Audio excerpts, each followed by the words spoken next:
যা গরম পড়েছে এই গরমে একটু আধটু তেতো খাওয়া কিন্তু শরীরের পক্ষে খুব ভালো। যদিও অনেকের তেতো খুব একটা পছন্দ না, তবুও বলছি এই পদ্ধতিতে গিমে শাকের রেসিপি একবার বানিয়ে দেখুন, হাত চেটে খাবেন।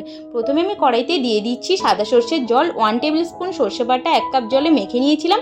এবার কড়াইতে দিয়ে দিলাম পরিমাণ মতো লবণ, তারপর দিয়ে দিলাম ছোটো ছোটো করে কেটে রাখা 2টো আলু, 1টা কাঁচকলা, হাফ বেগুন, 3টে সজনে ডাঁটা। তার উপর দিয়ে দিচ্ছি 1-2 টিস্পুন হলুদ গুঁড়ো।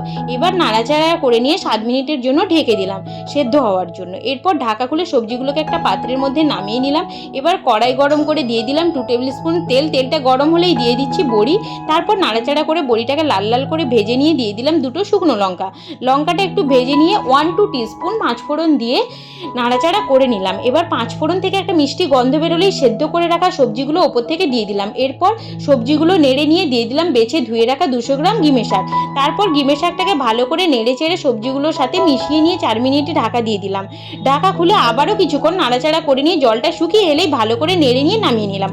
অল্প সময়ে সহজ পদ্ধতিতে রেডি হয়ে গেল গিমে শাক। এরম পদ্ধতিতে একবার বানিয়ে দেখুন, খেতে কিন্তু জাস্ট ফাটাফাটি লাগবে। অবশ্যই কমেন্টে জানাবেন কেমন লাগলো। টাটা।